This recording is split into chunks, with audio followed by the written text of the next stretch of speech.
Kailangan pa rin natin nakasama sa gawang ito. Nawa ay patuloy na tayo magsasama hanggang buwakas. Sa mundong ito. Dahil napakalaga po na mayroon tayong oras, panahon para sa Panginoon. Dahil yung oras at panahon natin sa Panginoon, inupapatunay na tama yung relasyon natin sa Kanya. Kaya salamat po sa bawat isa sa inyo narito po kayo. At sa lahat ng mga luma, hindi na kayo pabulitin yung pangalan ng mga luma na kayo. Sa lahat na narito, salamat po sa inyo. Palapakan natin muli ang ating Panginoon. Hallelujah. At ngayon, hindi na tayo magtatagal. Ginagawa tayo sa pag-aaral ng salita ng Panginoon sa pagkabituin pagkain natin sa ating spiritual na buhay. Dito tayo pinalakas. Dito tayo pinatatag. Dito tayo pinaunlad.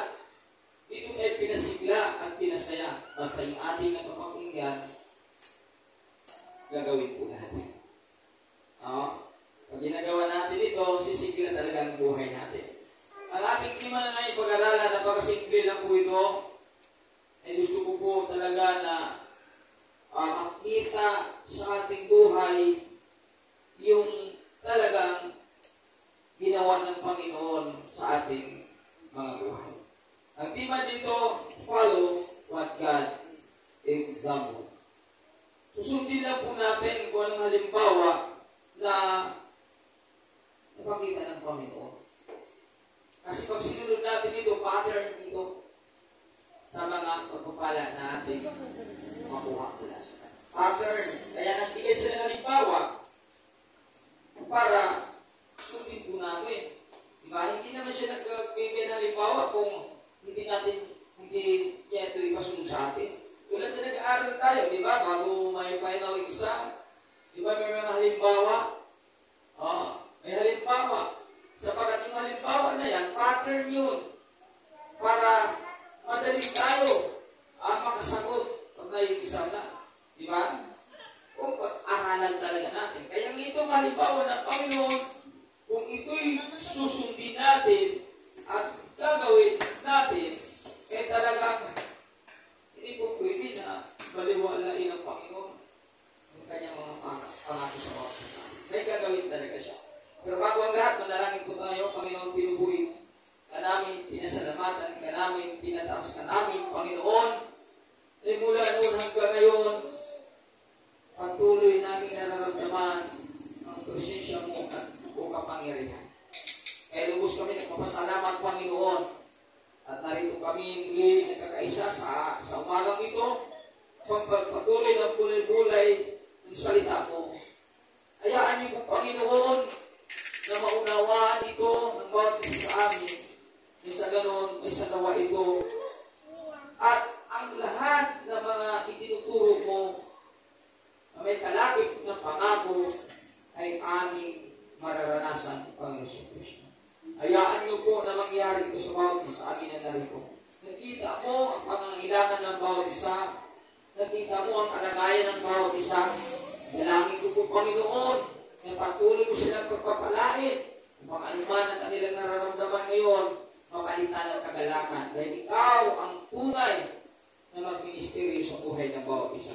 At Panginoon, gamitin mo lang ako sa umagang ito na may anointing o kapangyarihan upang magsalita na ating bibitawan, ito na magbibigay ng kagalakan sa bawat isa. Sa tanging pangalan ni Jesus. Amen and amen. Wala pala makanan sa ating Panginoon. Hallelujah. Kaya salamat po sa bawat isa. Ulitin ko, basahin ko po yung pag-aralan natin ngayon, yung tema natin pag-aralan ngayon, follow what God example. Sundin po natin kung anong halimbawa na ipinapakita ng Diyos sa atin. Diba? Sundin natin dahil pag sinunod natin ito, o naniniwala na susunod din ng Diyos kung ano ang gusto natin hilingin sa Kanya.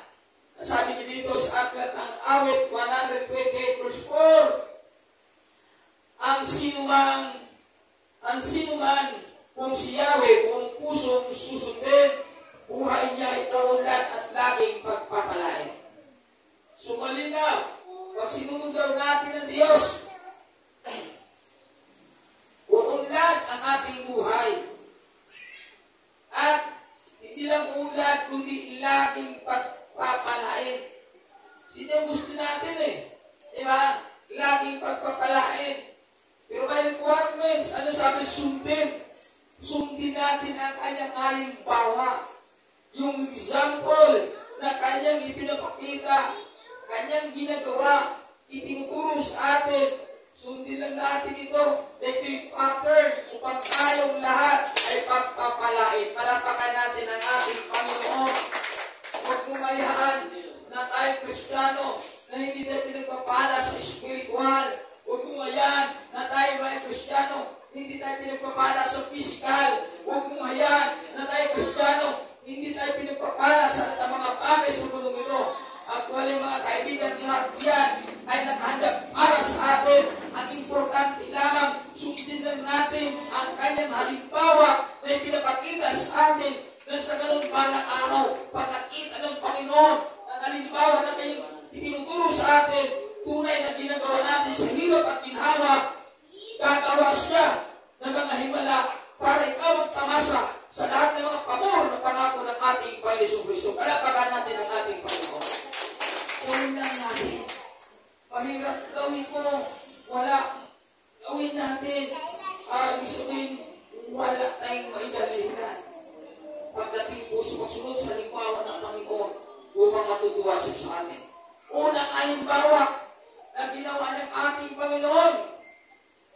Unang halimbawa na ginawa ng ating Panginoon. Ano po yung halimbawa na siya mismo ang unang gumawa? Panalangin, in prayer. Sabi sa atin ng Marcos 1:35, itong panalangin na siya mismo ang talagang gumawa dito. Sabi dito, madaling araw pa ay bumangon na si Jesus at nagpunta sa isang lugar na walang tao at noon ay nananalangin siya. So madaling araw pala, nananalangin ang ating Panginoon. At ito itinuturo niya sa atin upang gawin natin at pag ginagawa natin, natularan natin ang kanyang halimbawa. Pag natularan natin ang nagawa natin ang kanyang halimbawa, sino matutuwa? Siya. At tayo natutuwa siya sa atin, ako'y naniniwala na hindi tayo bibiguin sa lahat ng pangarap natin sa ating buhay. Dahil kung mayroong magagawa sa kanyang pinakitang halimbawa, walang iba kundi ang ating Panginoon. Bawat pagsunod natin sa halimbawa ng kanyang ginagawa, may kakibat na pagpapahalayan.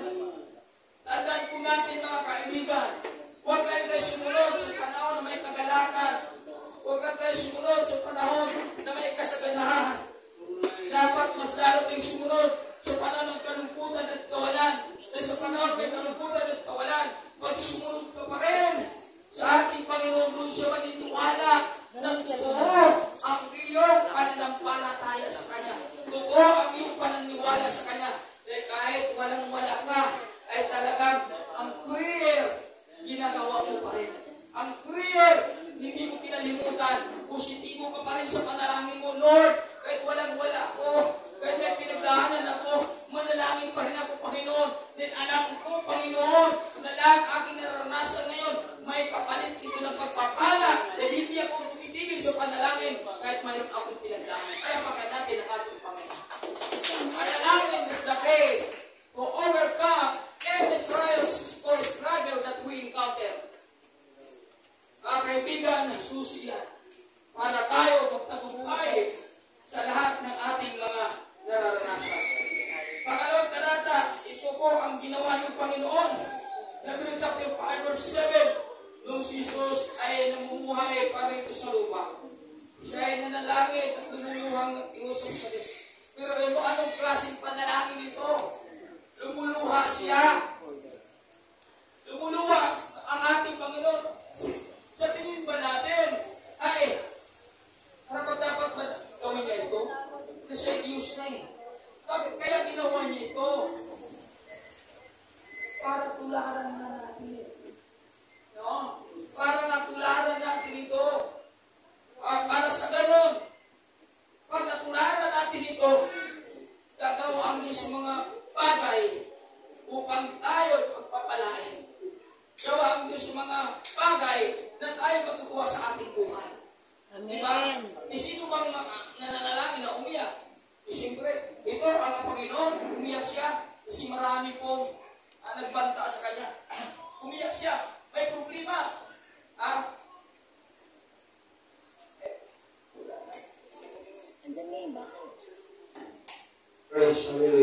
Umiyak siya dito. Dahil mayroon siyang mabigat na problema. Ano problema niya? Tinugin mo? Balita, may problema siya. Sabi niya dito, nanalangin at tumuluhang nakikusap sa Diyos na makakapagligtas sa kanya sa kamatayan. Malinaw, may problema. May malaking problema. May malaking problema ang ating Panginoon during the time. Ano nangyari? At dahil umiyak siya, anong nangyari? At pininig siya ng Diyos dahil lubos na siya nagpakapundo. Pilihin mo, kung isipin natin maigi, kung intindi natin maigi, kung unawain natin maigi, bakit pa siya manalangin na siya ng ngayon? Mga kaibigan, ginawa lang niya yun para tayo turuan upang gawin natin. At pag ginagawa natin ito, ay gagawin siya na pagtulong sa mga isa sa atin. Diba? Hindi kayo marami nang pinagdaanan. Wala ka pa rin. Seryoso.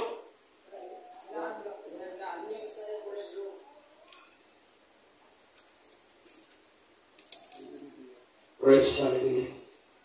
Eh dito, tinuruan talaga tayo dito. Na pag mayroon tayo mga pinagdaanan, manalangin tayo, umiyak po tayo sa Panginoon. Pag seryoso na tayo na makiusap sa Kanya. Upang sa ganun talagang maniwala siya sa ating nararamdaman.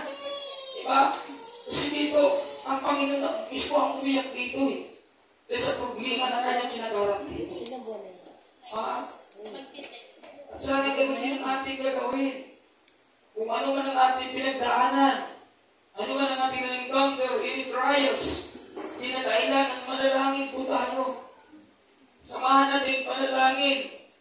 Huwag natin katamaran ng panalangin dahil didinggin tayo ng ating Panginoon. Sabi niya, at pininig siya Diyos dahil sa lubusan niya na pakumaba. Pag umiyak ka, pakumaba. Sino gumawa nito ang ating Panginoon?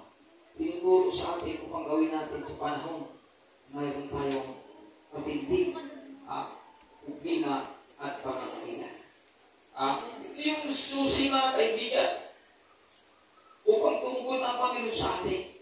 Huwag kayo magsawa. Kung di siya tumugon na, di siya tumugon na sunod buwan, sunod ikalawang buwan, tatong buwan, patuloy ka manalangin.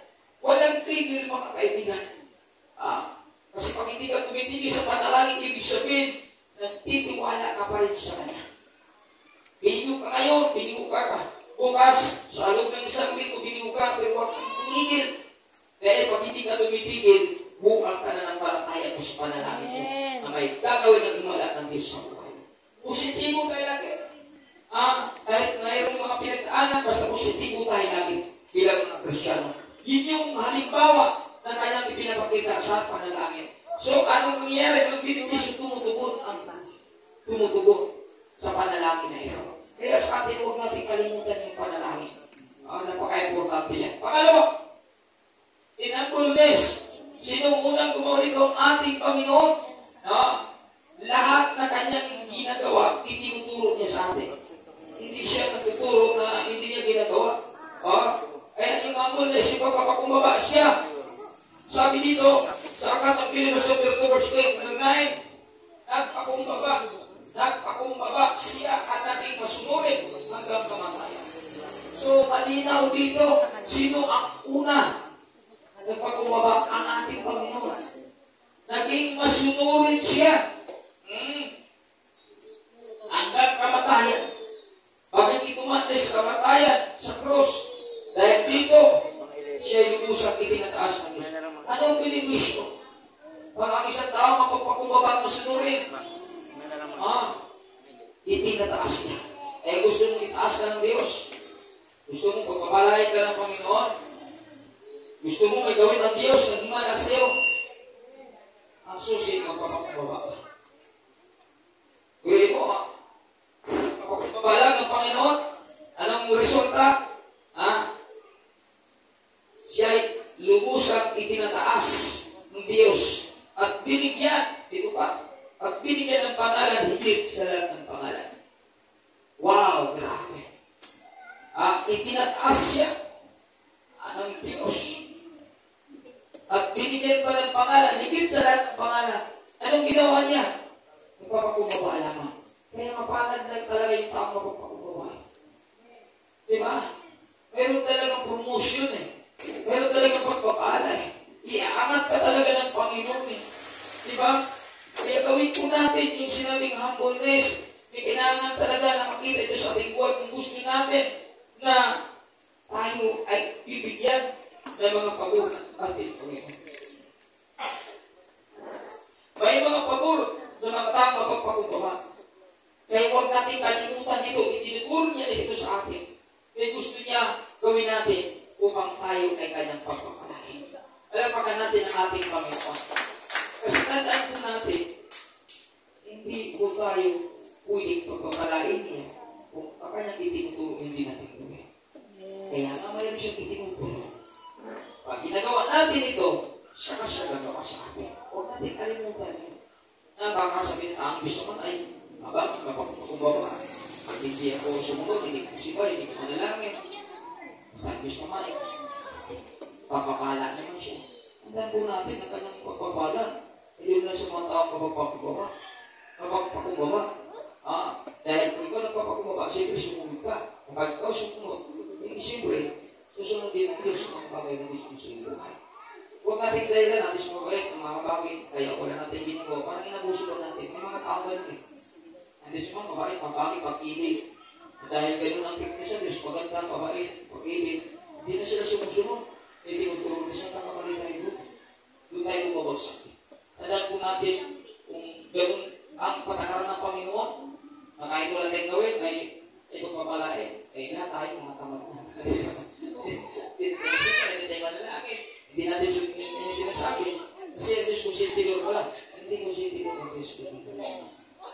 Kung anong itinuturo niya, doon na siya nagbabatay. Mga pagpapala na atin. Kaya pag itinuro niya, gagawin natin, gagawin.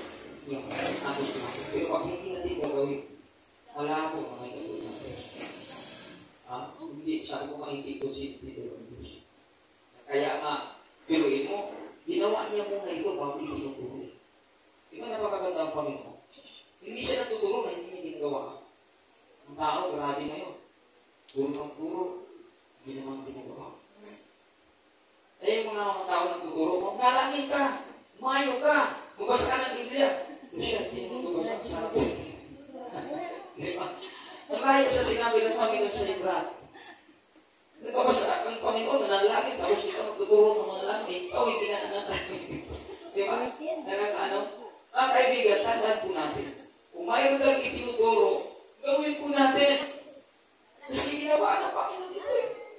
Diba? Ang kanyang tinuturo ng pag-humbleness. Ano? Hindi ba niya ginawa? Siya lang kung natuwa eh. Itinuturo sa atin. Pag ginagawa natin ito, matutuwa siya, natutuwa siya. Anong gusto mong ibibigay niya sa'yo? Kaya pagka natin ang ating Panginoon. Gawin natin, mga kaibigan. Mahirap man, pero gawin mo. Kaysa mahirap. Mahirap ka magpapakumbaba, nahirapan ka magpapakumbaba, mahirapan ka masunod.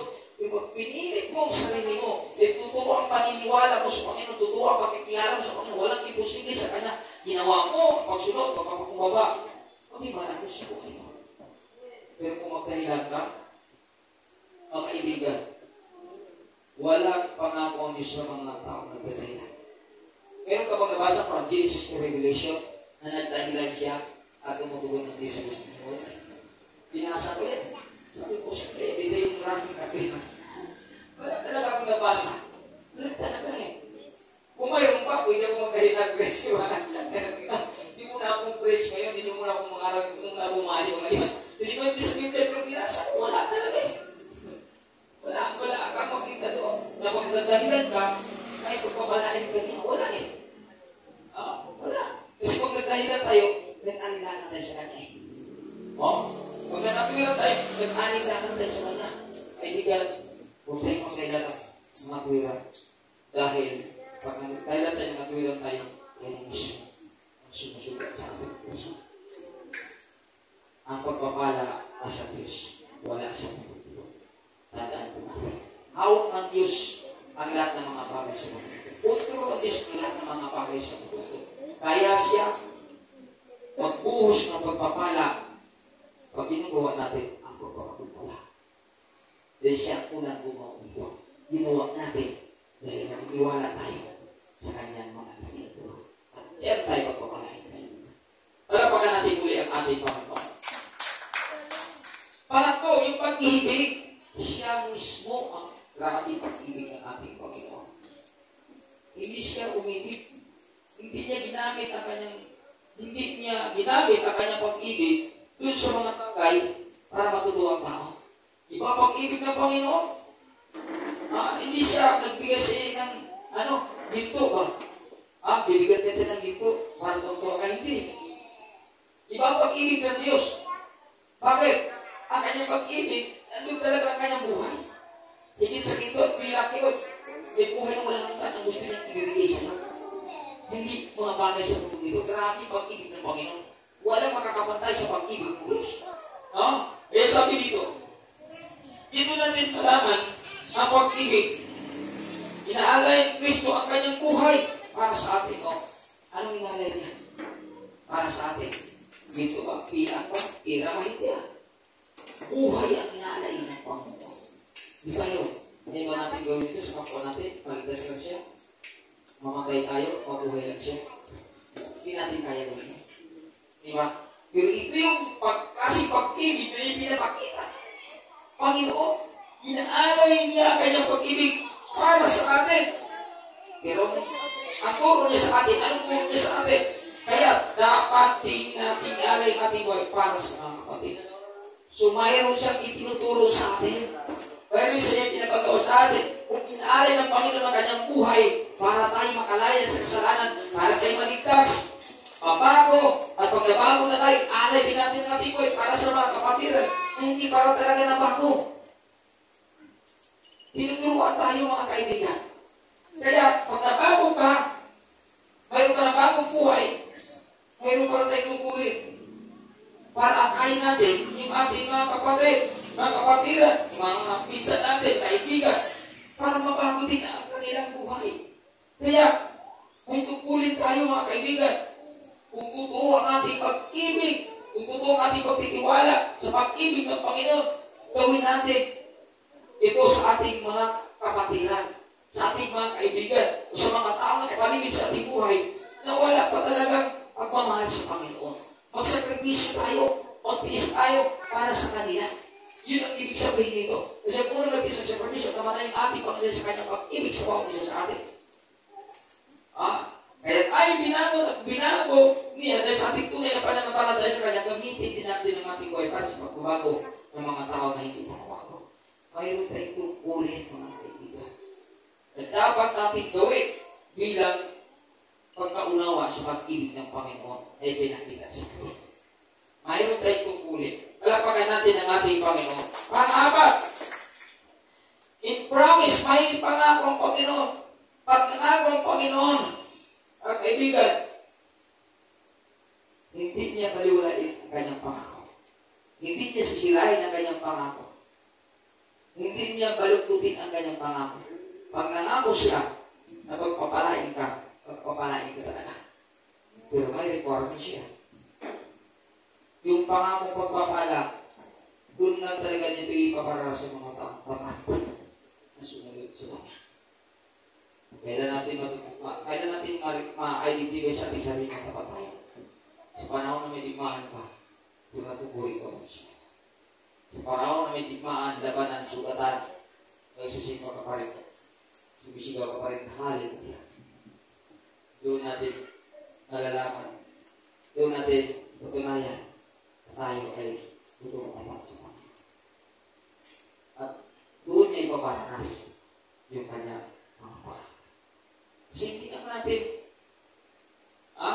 naman natin talaga mapatunayan na tapat tayo sa Panginoon o namumuhay din ang kasalanan.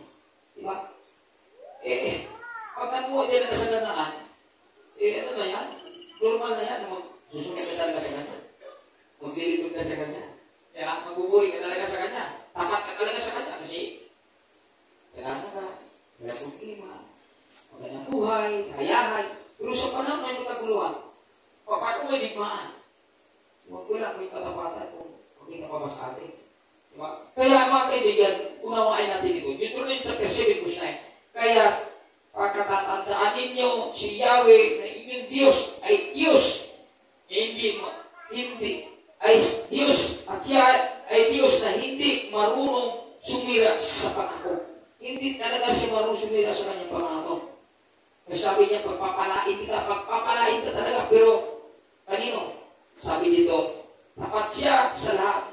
O dito lang, tapat siya sa lahat na umibig sa kanya at sumusunod sa kanya mga tuntunin. Doon lang, mga kaibigan, sa tapat na sumunod, sa pagtapat na umibig sa kanya, ipinadaman niya kanyang pagmamahal hanggang sa imasanggibos. Grabe mga kaibigan.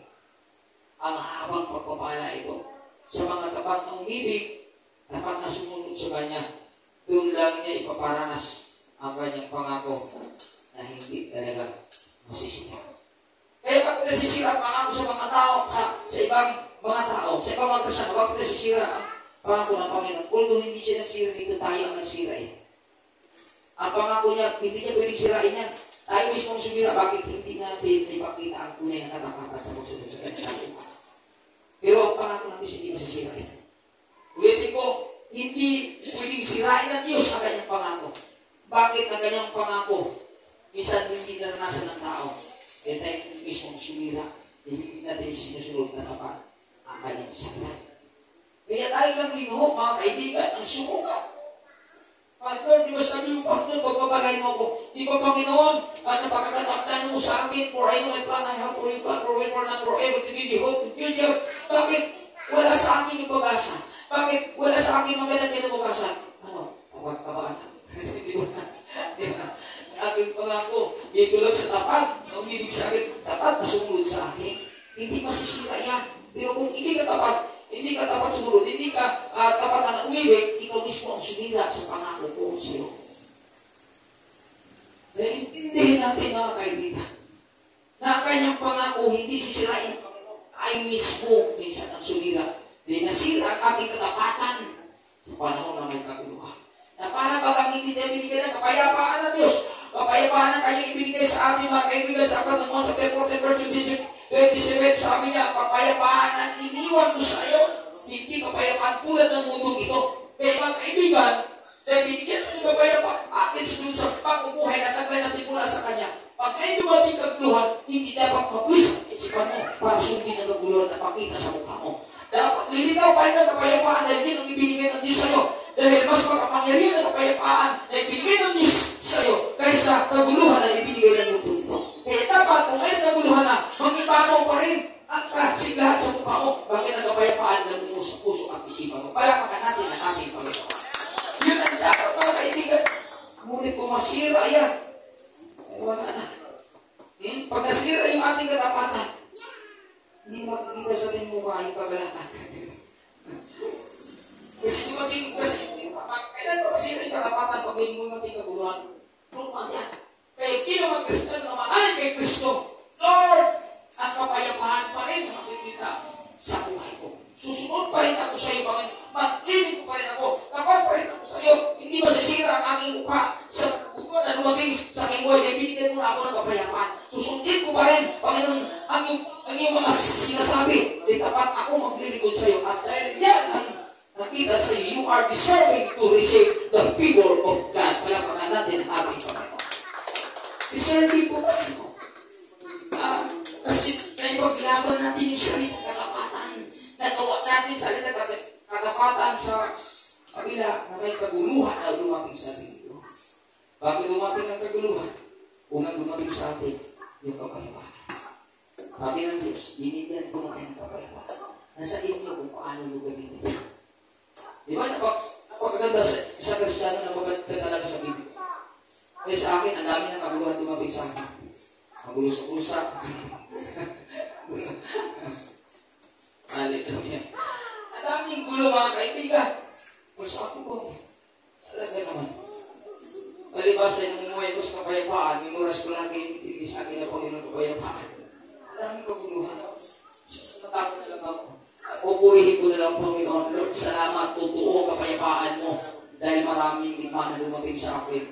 Dahil daming kaguluhan dumating. Kung hindi pa rin ako, madadali sa kaguluhan niya.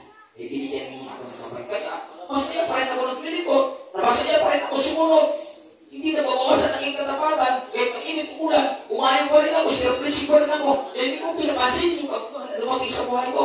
Hindi ako tinawag, hindi ako binago para mamuhis ako sa kaguluhan. Kundi, tinawag ako at binago ako, binigyan ako ng kapayapaan. Kaya yan ang aking lalakaran. Hindi na sisira ang katapatan sa pagpiling ko sa Panginoon. Alam ko, kasama ko ang Diyos. Saan naman ko naroon? Ano man ang aking ginagawa? We are the temple of God. Kaya hindi ako nababalisa kung ano man may kaguluhan na dumating sa akin. Eh, masigil ko ang kapangyarihan ng Diyos na aking pinaglilingkuran. Palapagan natin sa aking Panginoon.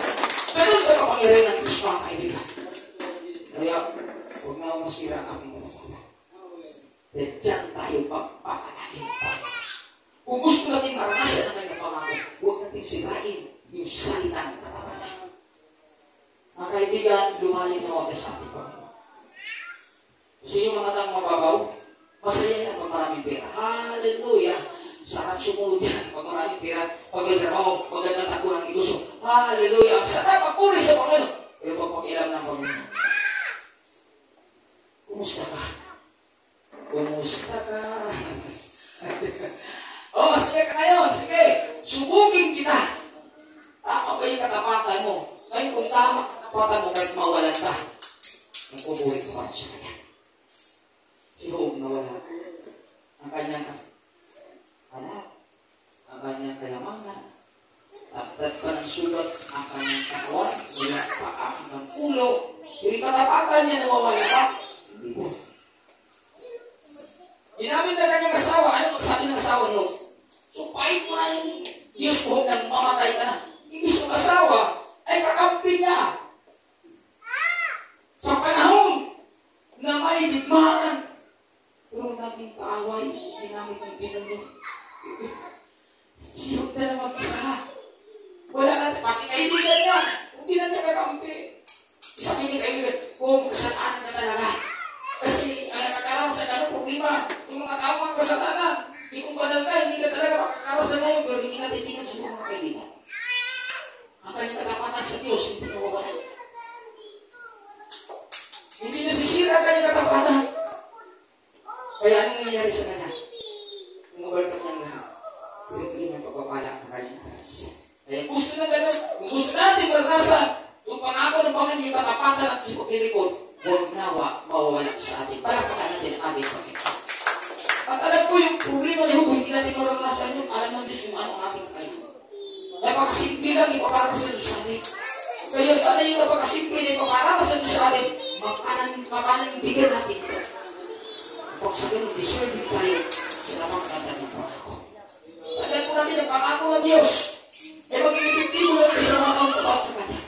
Dapat mag-ibig sa Kanya, dapat masunod sa Kanya, mararanasan natin ang pangako ng ating Panginoon. Kung hindi mo pa naranasan ngayon, hindi mo pa maranasan sa loob ng taon, huwag kang tumigil sa salita natin katapatan. Huwag mong sayangin ang iyong naumpisahan. Manatili kang tapat sa pagliling ko para hindi ka mabibigo mga kaibigan. Dahil may Diyos na kakampi natin sa lahat ng ating mga pinagdaanan. Kaya huwag natin sayangin mga kaibigan. Hindi ba nasasayang? Hindi ba nasasayang mga kaibigan? Nililigawan na lang mga bagay sa mundo ko na ang ating paglilingkod sa Diyos hindi para lamang sa mundo nito, kundi para sa buhay ng walang hanggan na makapiling natin siya pagdating ng tagkapanahon. Ay sabi niya sa katatampunan ko rin mga kaibigan, kung ating pagsunod sa taguban ng Diyos, para lamang sa mga bagay sa mundo nito, ay na ang pinakawawa sa lahat ng mga tao.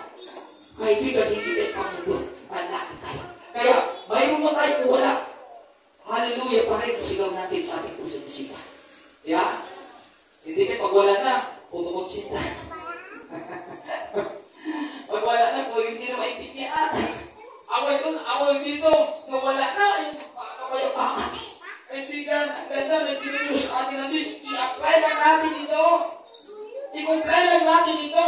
Kasi hindi siya nagtuturo para tayo maparipara. Hindi siya nagtuturo para ma-struggle ang ating buhay. Hindi siya nagtuturo para maligo tayo. Nagtuturo siya para bigyan tayo ng tagumpay kagalakan sa ating buhay. Para pagka natin ang ating pangkain. Hindi siya nagtuturo ng masama. Lahat ang ituro maganda, gawin lang po. Lahat natin ang kanyang itinuturo mga minuhal. Sunod, in region, sabi dito sa aklat ng Hebrew, chapter 5, malapit na po tayo matapos. Chapter 5, verse 8, hanggang 9. Grabe itong pagsunod niya. Sana mayroon tayo dito. Sabi dito, kahit na siya'y anak ng Diyos, natutunan niya ang tunay na kahulugan ng pagsunod sa pamagitan ng pagkakas. Kahit siya anak ng Diyos. Alinaw. Grabe ginawa niya ito. Natutunan niya ang tunay na kahulugan ng pagkakas. Grabe. Ang tunay na pagsunod, magtitiis mga kaibigan. Gusto natin tunay ating pagsunod, magtiis tayo. Lord, nagtitiis ako. At tunay ang pagsunod ko sa'yo. Pinagtiisan ko kahit wala akong kinain, wala akong pira. Panginoon, kahit masungit yung kasama ko sa bahay, sa loob ng simbahan, masungit, hindi ko yung pinagtiisan din. Panginoon, susundin ko rin kita. Then alam ko na hindi siya magpala sa akin. Ikaw magpala sa akin. Kaya ikaw susundin ko. Hindi mga tao nakita ko na hindi maganda ang kita. Grabe, ganda, ganda. Di ba? Nagtiwala na ang Panginoon dyan, mga kaibigan. Kasi siya una nagtiis. Natutunan niya ang tunay na kahulugan sa pamagitan ng pagtiis. Hindi po madali ang pagsunod, mga kaibigan. Marami kang isakripisyo.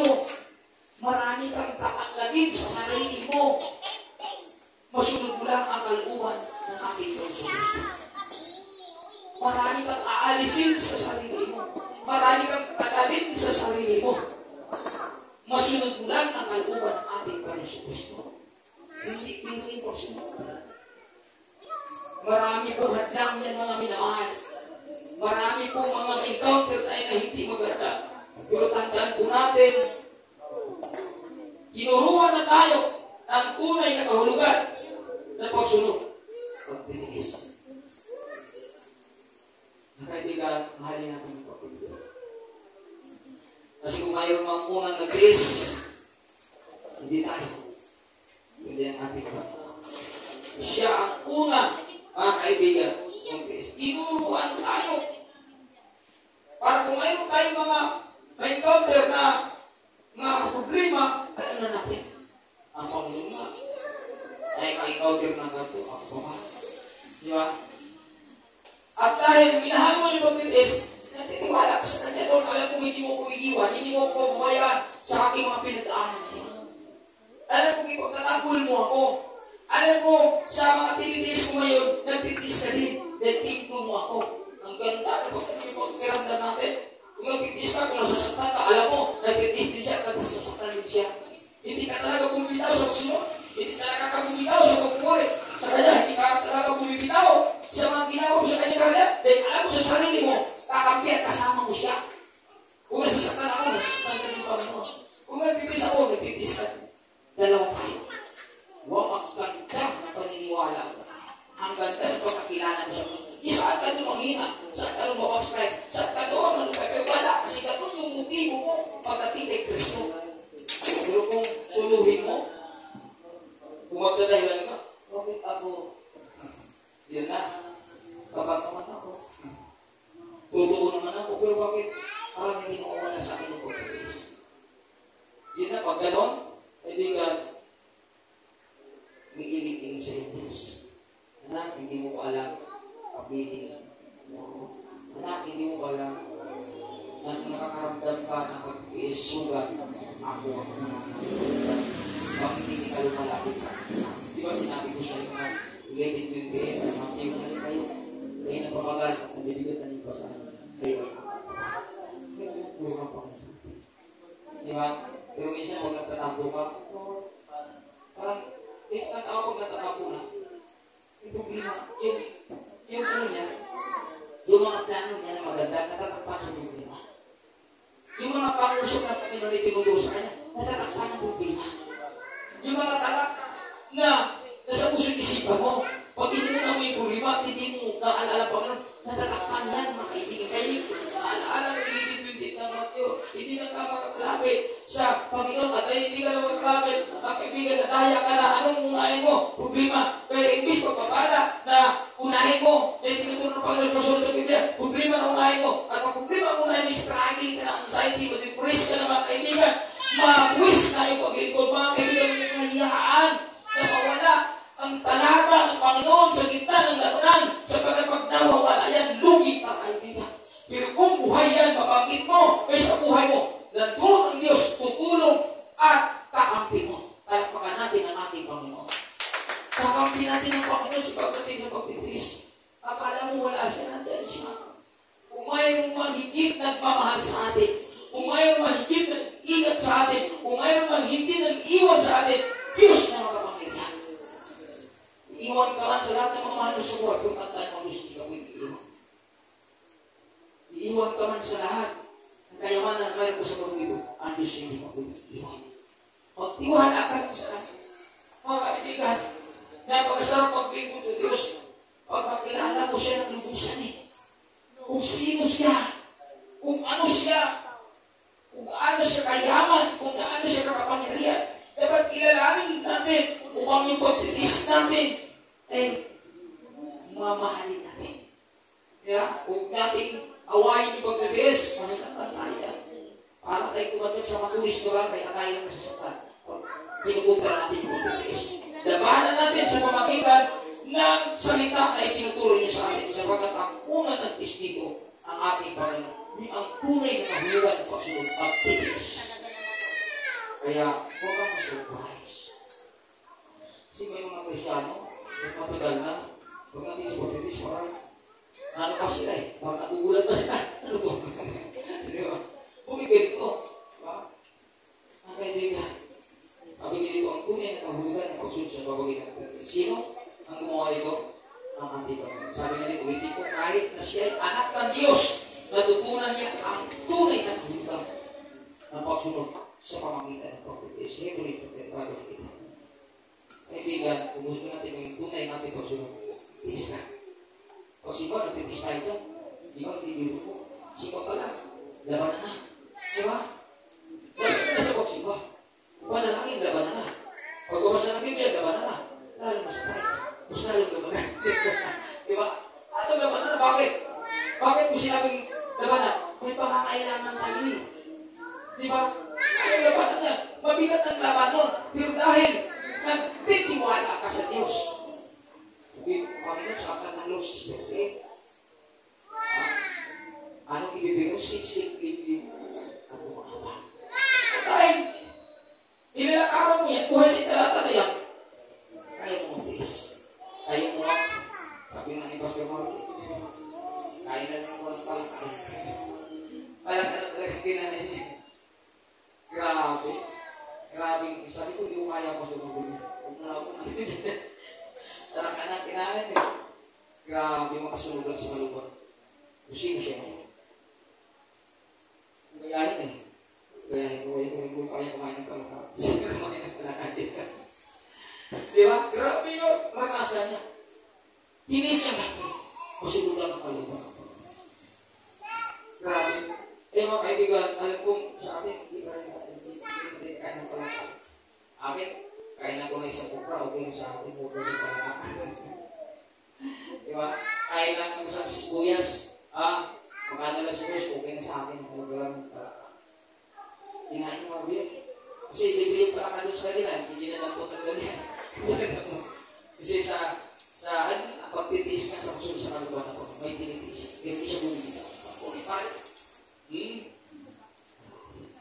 Inalayas na wag lang patuloy pa rin. Titiis ka, pati mag-umay, titiis. Lahat ng gamit ko. Grabe. Pero sino siya ngayon? Kaibigan. Hindi nga sabi nga natin, hindi ko tinitingnan yung person. Tinitingnan ko yung video. At kung ang video na darating sa akin, ganun kalukit ang person natin maaaring siya. Ikaw. talaga ng kakaano ngayon, asigla ngayon, mabuti ngayon, gumawa ka ng Diyos sa kanya. Kaya sa atin, huwag tayo masukal sa pagtitis. Mabuti tayo, maglalagay mo sa Panginoon. Mas maganda, nagtiis ka, naglingkod ka, kaysa nagtiis ka, hindi mo naglingkod. Sino ka kapilito? Wala. Sisirain ang buhay mo. Kasi yun ang gusto ng demonyo. Naparin kang demonyo. Tayo, wasak yung kapit. Naparin ka ang Panginoon ko. Hindi, ang kanya na nakikibigyan ng buhay sa buhay mo. Kaya, kung bilang mag-isa na sa permission ka, pero naglilingkod ka naman sa Panginoon. May pag-asa niya. At ang pag-asa niya yan, eternal, blessing. Kasi nag-tiis ka, naghirap ka. Hindi mo nagkakampi ang Panginoon. Saan ka dadalhin? Para saan? Para saan? Ang karamdaman.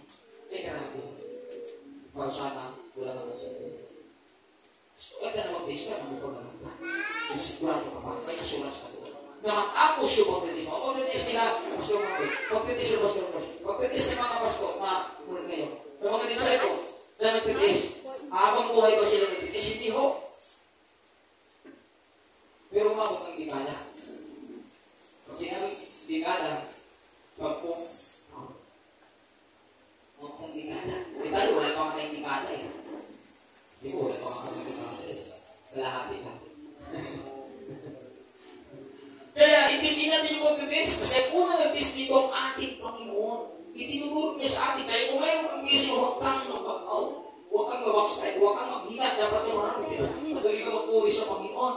Eh kung natupuri ka sa Panginoon, ibig sabihin, totoo ang pagtiniwala natin sa Kanya. Totoo ang ating pag-ibig sa Kanya. Kahit wala tayo, nagtitis tayo para puri. Huwag natin. Huwag lang kayo sa asawa mo, kahit sinukuhan ka, sinukuhan ka. May asawa mo.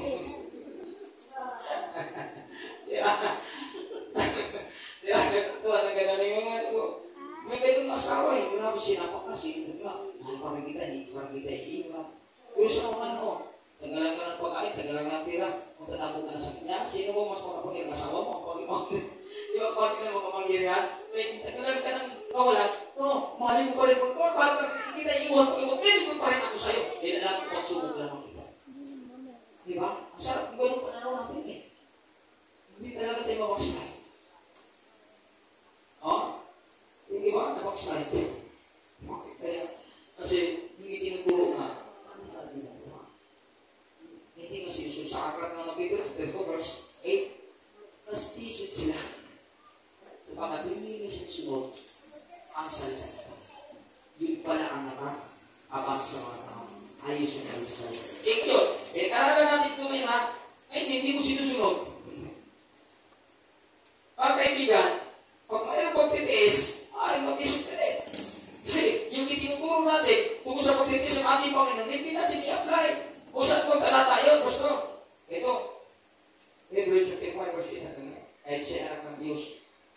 Natutunan niya ang tunay na kahulugan ng pagsunod sa pamamagitan ng pagtitiis. Anak na siya ng Diyos. Siya na ngayon. Ginawa niya para kumaran natin. Para makapag-beneficio tayo sa mga pabor. Gawin na natin, mga kaibigan, sa pagtitiis, mayroon pong mga pagpapalan. Palapakan natin ang ating Panginoon. Pang-anim na tayo. Malapit na. 10 minutes lang. In self-control. Grabe ko. Sino ang unang nagpinipin dito? Ang ating Panginoon. Sino ang unang nagpinipin dito? Grabe yung self-control ng Panginoon. May kapasalihan talaga siya. Kahit sinasaktan siya. Wala pa siya pag-iarap sa akin dito. Siya ang unang dito na talagang nagpipin halimbawa para sa ating pagtularan natin. Kung dito sa 2 verse 23, nang siya ay insultuhin. Nung siya ay insultuhin. Ang ating Panginoon, pakinggan natin maigihan. Nung ang ating Panginoon ay insultuhin, hindi siya gumanti ng insulto. Hindi matulad ng iba. Insulto lang. Yung isa, saka na 10. Ang ating Panginoon, iniinsulto, wala siya kinitigo. Sabi niya, nang siya insultuhin, mga kaibigan, hindi siya gumanti ng insulto. Nang siya pahirapan, hindi siya, nang siya ay pahirapan, hindi siya nagbanta. Sa halip, ipinaubaya niya ang lahat sa Diyos na makatao na. Di ba? Inisulto siya, hindi siya Pinahirapan siya, hindi siya nagbanta. Anong ginawa niya? Ipinaupaya niya na sa Diyos na makatarungan kung mga. Kaya sa ating buhay mga kaibigan, di ba na-encounter natin dito? Sino na-encounter dito? Minsan ka, sinagtaan ka, agos, talaga pinagbantaan ka. Di ba? Bakit may mga gano'n? Nandito sa mundo. Bakit gano'n ang naranasan ng Panginoon? Nandito nagkakaroon siya ng tao. Kaya nagkakaroon siya ng tao, ito talaga maranasan ng tao. At hindi naranasan ng tao, talaga itinuturo niya sa atin. At pag i-comply natin ito, pag mayroon pong naisunod ito sa atin, ano gagawin natin? So, kung hindi natin, hindi natin. Kasi, ito ginawa na pag hindi niya tinatagawin natin. Nung siya pinahirapan, nadaming, grabing, mahirap na manghuli sa kanya. Sino hudyo? Kawawayan niya. Hindi niniwala sa kanya, hindi sumapalanda sa kanya, pinahirapan siya. At daming karatasan ng pagkara kahit yung makapangyarihan mga kaibigan. Hindi talaga yung ginagamit niya. Hindi na Jesus' ability, He is His authority. Hindi yung ginamit niya kapangyarihan, parang siya ay sinasaktan, sinusugatan. Hindi niya ginamit. Ginamit niya talaga niya ang tao. Ito yung tao. Ito yung buhay ng tao. Ito yung tao na walang kapangyarihan. Pero kami, pinahirapan ng Panginoon, ginamit ba niya ang kapangyarihan niya? Insulto siya, ginamit ba ang kanyang kapangyarihan? Ginamit ba ang kanyang kapangyarihan? Hindi siya pwede insulto. Hindi niya pwede siya pahirapan kasi ginamit niya ang kanyang kapangyarihan. Pero niya ginamit ito, Diyos is authority. Hindi na Diyos is ability. Kaya anong ginawa sa kanya ng tao? Ay kailangan ko yung sakit. Insulto ka. Pinahirapan ka, pero lang tayo ginawa. Anong ginawa ng Panginoon? Ipinawaya ang lahat sa Diyos na makatulungan ko. Grabe. Yan ang itinuturo niya sa akin. Kaya mga kaibigan, kung inaway ka sinasaktan at sinusugatan ka, ikaw mo yung natin yung Romans chapter 12 verse 9. Watak sa batay. Sabi niya. Kapag sabi pa nga, ako. Pag inaway ka sinusugatan ka, mahal mo. Huwag grabe ikaw ito sinusugatan na. Pero, di ba rin? Siya, di ba rin? Nagsalita mo siya sa akin pag sumpo ba sa Panginoon, siya nang bahala. Siya nang bahala sa mga nanakit. Siya nang bahala sa tao na nanakit siya kung anong gagawin mo. Pagpapalain siya o pagpapalain siya. Huwag tayong magbigay ng sakit na salita sa mga tao masakit na nagsalita sa atin. Huwag natin pagpapalain. Kasi pag inantihan natin, yung mga tao na nakita, insulto sa atin, pinahirapan tayo, sinasaktan tayo, sinusugatan tayo, ano bang gagawin natin sa atin? Wala na, tungahan natin siya. Kaya ngayon siya talaga, ako ang gaganti sabi ng Panginoon. Ako ang Panginoon sabi. Kaya, lamang talaga yung mga Kristiyan na mayroong baon ng talata.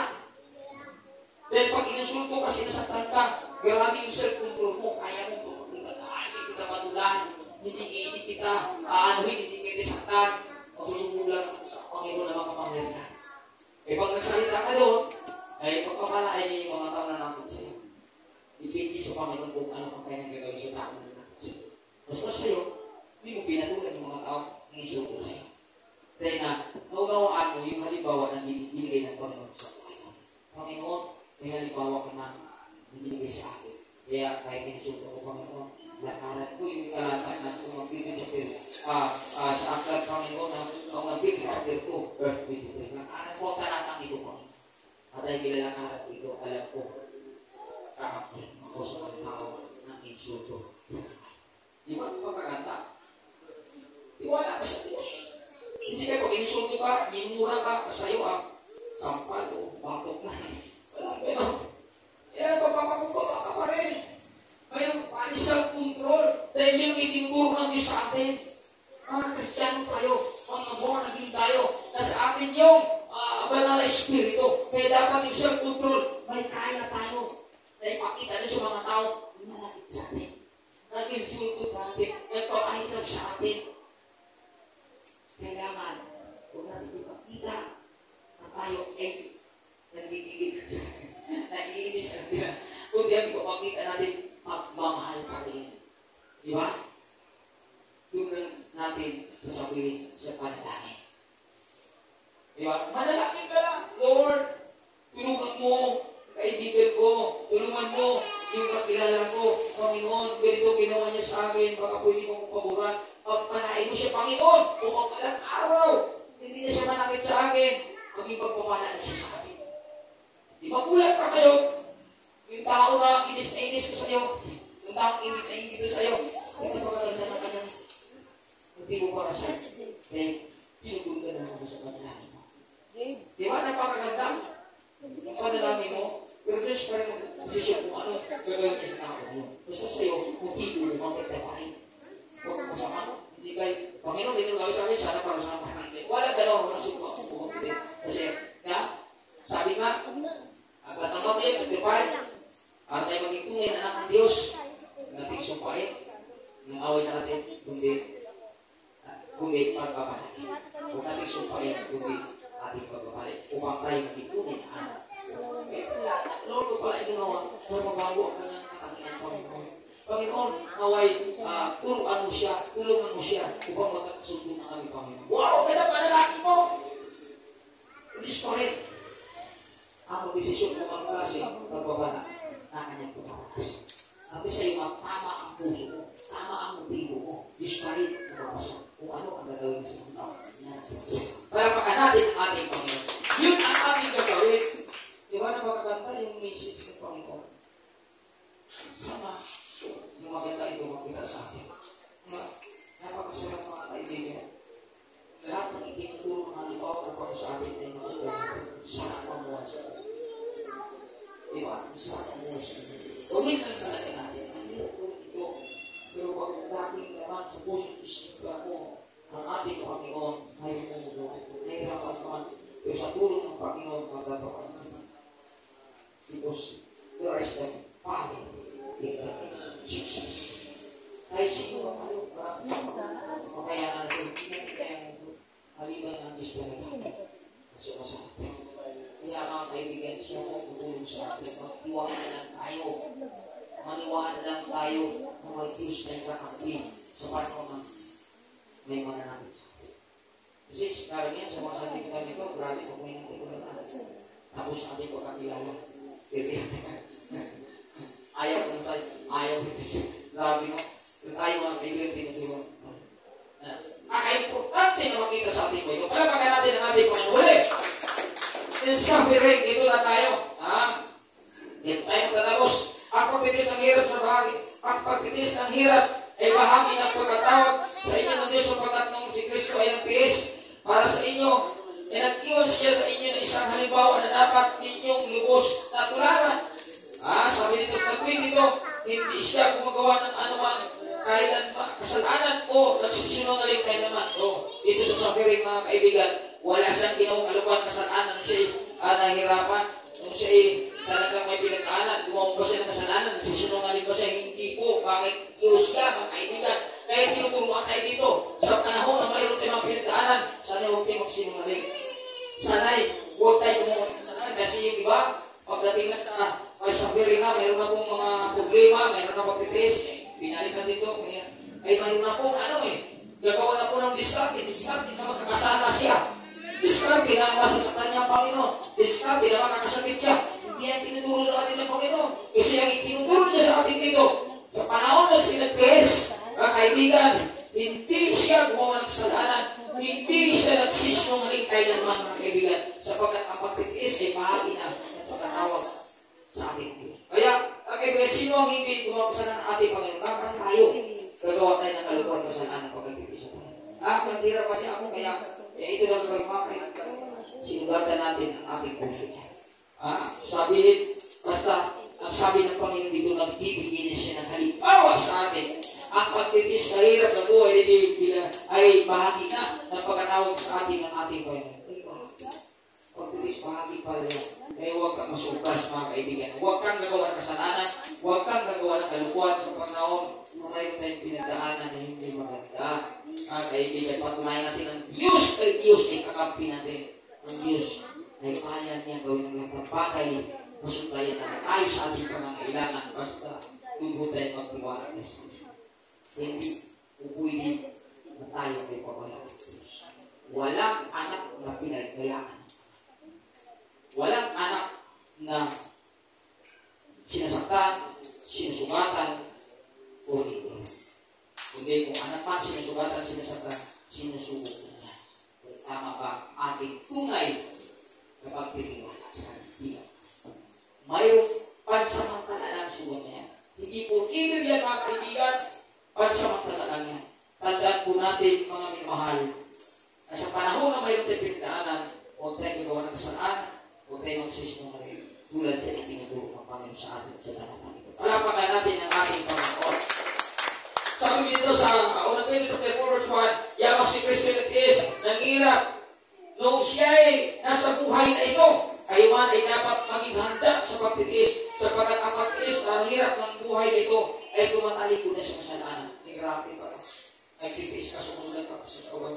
Kalabas sa ating Panginoon, ibig sabihin, wala ka na talaga sa kasalanan. Titiis ka, mapupuri ang kanyang pangalan. Wala ka na talaga sa kasalanan. Kasi maraming tao, pag mayroong mga tiis na, wala na, hindi na yan. Pupuri sa mga niya, susunod sa Panginoon. Lagi nang sinusunod ang kanyang buhay. Kanya sabi niya sinusunod, hindi na salita ng Panginoon. So pag ganun pala, halipin pa rin tayo pala sa laman mo. Pero pag nagtitiis ka, naghihirap ka, may nawala sa'yo, pero nagtitiis ka, sumunod ka pa rin, ibig sabihin, talagang napupuhin na talaga sa Panginoon. Doon pala natin maititibay sa ating sarili, na sa kapanalan na pala tayo. Kasi kahit mayroong hindi maganda na nangyayari sa ating buhay, pero sumunod pa rin sa lugar pa. Hindi na mangyari yan. No? Sana po, yung itinuturo niya sa atin ay makita sa atin. Last, sabi niya ito, sabi niya sa Kagropilo chapter 2 verse 20, may pagmalaki ba? Ang magtiis ng parusa, kung ito'y dahil sa paggawa ng masama. Sabi niya ito, hindi. Ngunit, kung magtiis kayo, naghirap, sa kabilang paggawa ninyo ng mabuti, pagpapalain kayo ng Spiruhin mo mga kaibigan, nagtiis ka ng hirap kahit banal ka, nagtiis ka ng hirap kahit walang kasalanan. Hindi pala ang pagpapalain. Kaya, grabe ang hirap ng requirements, di ba? Grabe ang hirap ng iba. Nahirapan ako dito. Di ba, siyempre, pag ikaw mabuti, mabait, banal, wala kasalanan, apat ka, pero nagtiis ka ng hirap. Wala pag hindi ka doon, di ba? Pero, pinaparanas talaga ng isang tao eh. Bakit? Bakit kaya? Pinaparanas ng Diyos. Dahil mas para malaman niyo na tunay ang ating pananampalataya sa Kanya. Kasi pag tunay yan, may tinis ka, nasugatan ka, nanating ka, may sumusunod sa Kanya. Nagpupuri ka pa rin sa Kanya. At sabi niya dito, pagpapalain din ng Diyos. Di ba? Kapag ka, present ka lagi, lagi na sa loob sa lagi na lahat na, ginagawa ko na lang. O tapat ka lang. Tapos, grabe nakaranas ka pa rin ng ibang kasang laban ng iba. Hindi ka pa rin talaga, hindi pa rin talaga baksa, hindi ka pa rin talaga siguro. Doon pa lang. Ibubusan niyo sa pagpapalasabi. Pero kung nagtitis ka, doon sa mga bagay-bagay sa mundo ito, bakit ka nagtitiis? Ay, kung nagtitiis ka sa buhay mo ngayon, dahil sa paggawa mo ng kasalanan, ay mga kaibigan, yan ay consequence sa ginawa ko ng Diyos. Mas maganda na pala magtiis tayo na nanguhay tayo sa pangalan ng Diyos. Dahil ang tingin dito, masarap ang pagkakalit mo sa ating Panginoon. Ang ganda. Yan ay maunawaan natin. Sa panahon na ba na tayo napatayo, nawa tayo na surprise. Amen. Dawa isipin natin kung mayroon ka lang pag-ibigis. Pagkatapos nito ka ay malaking pagkakas. Amen. Unawain natin ito. Kasi may mga tao na hindi unawaan. Pero kapag ako ba na walang action, lagi na ako. Pero bakit lagi ako kung sinusugatan, bakit ito ako ito? Di ba? Hindi malalim sa Panginoon, nagkakong sa iyo. Hindi niya alam na pagkatapos sa pagkitis nito, meron pala nandiyan ng Diyos kung malaking pagpapagod ng para sa Tuhan. Kaya nawa, maging aware tayo sa mga pinaparanas sa ating buhay. Kung alam naman natin na tapatay, matatay, tutuloy tayo, ang hindi doon, ang resulta doon sa pagkitis na tayo pagpapagod.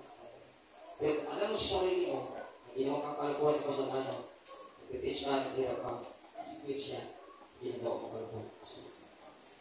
Kaya, sa dalawa, ating ginagawa, kung saan ano kabanalan, may pangyatin. may bayan. Kaya anong gusto natin gawin? Siyempre, titis ako. Titis ako, okay lang, gano'n ako. Titis ako, okay lang, tutulong man ako. Kasi nagtitis ako, dito ako sa kalabot sa dami. Dito ako. Diba? Kaya huwag tayong ma-surprise mga kaibigan. Kung kapag natuto tayo, banal tayo, nagtitis tayo, mayroon tayo pinagdaanan, may mga pinagdaan tayo, may sugat tayo, nagtitis tayo, kukulitis mo. Hindi yan. Ang resulta dyan mga kaibigan, mas anong pagpapala. Kaya sana po huwag tayong surprise. Kasi marami na surprise dito mga kaibigan. Hindi ko alam kung paano ipaliwanag ang mga bagay-bagay. Kasi hindi mo pag surprise na, wala na, hindi mo na makita eh. Kaya sana po sa ating buhay, manatili tayo.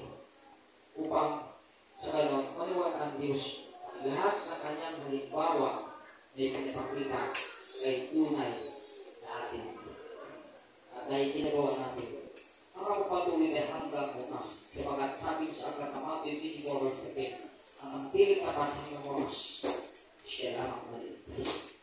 Napakaraming halimbawa, hindi pa nga ito tapos marami pa akong nakuha daming halimbawa na pinapakita ng ito lang ang aking kinuha ito lang ang aking kinukuha na halimbawa na ginawa ko. Bakit siya nagawa ng halimbawa? Dahil ito ay pattern para sa mga pagpapala na ating tatatapon. Tuwing na talaga natin. Hindi siya nagbigay ng halimbawa kung wala tayong pagpapala. Ginawa niya ito para tayo. Sa ating please, gawin ko. Gawin natin ang alin. Panalangin, gawin natin ang alin. Yung pagpapakumbawa, gawin natin yung pagmamahal sa kapwa, gawin natin yung pangako natin sa ating Panginoon. Gawin natin yung sunod, gawin po natin yung pag-control o yung pagtitimpi. Gawin po natin yung pamuli pagtitiis. Kaibigan, lahat ng ito ginawa ng Panginoon ay gusto nyo gawin natin. Kung gagawin natin, handa mo sarili ko. Ibubuos ng Diyos ang mga pabor na gusto mo sa buhay. Laban lang hanggang may buhay, may pag-asa. Lalo na pag may Diyos tayo kasama. Sigurado malaki ang ating pag-asa sa daigdig. Palapagan natin malakas natin. Lahat ko tayo kayo kung manalang sa pagkatapos sa gawain ng ating Panginoon. Hallelujah, Jesus. Pupurihin ka, Lord, sa pahing kadakilain kaluwalhati ka, Panginoon. Maraming salamat sa mensahe na binigay mo sa amin. Marami kami pinagdaanan, lalo na sa gawain ito, Panginoon, na hanggang ngayon may digmaan, may pagtitiis sa aming nararanasan, Panginoon. Marami po mga struggle na pinagdaanan sa gawain ito. Pero kami hindi tumigil, hindi kami, Panginoon Diyos, na nasisilda sa mga aming pinagdaanan ngayon. Ang aming sakit buhay na napilit na namin, Panginoon, sa digmaan na aming pinagharap sa gawain ito. Lord, maraming nadadaya, maraming nalinala, maraming ina, Panginoon. Kung kami naniniwala ng lahat ng mga nadaya, ibabalik ko ito. Pagdating ng takdang panahon, dahil totoo ka, Panginoon, sa aming mga buhay na tumawag sa amin upang kami, Panginoon, ay magkakaisa sa gawain ito. Ang ibang nadaya, kung naniniwala na ibabalik mo sa aming panahon sa pangalan ni Jesus. Lord, yung mga salita na binigay mo sa amin ay hangad mo ito na magliwanag sa aming buhay, Panginoon. Pupulihin ka sa pahing kadakilain ka. Lord, kumilos ka sa aming kalagitnaan, Panginoon, mag-ministeryo ka sa aming buhay. Lahat na narito, Panginoon, mag-usap ka, Panginoon. Patuloy mo sila kausapin, Panginoon. Hallelujah. Holy Spirit,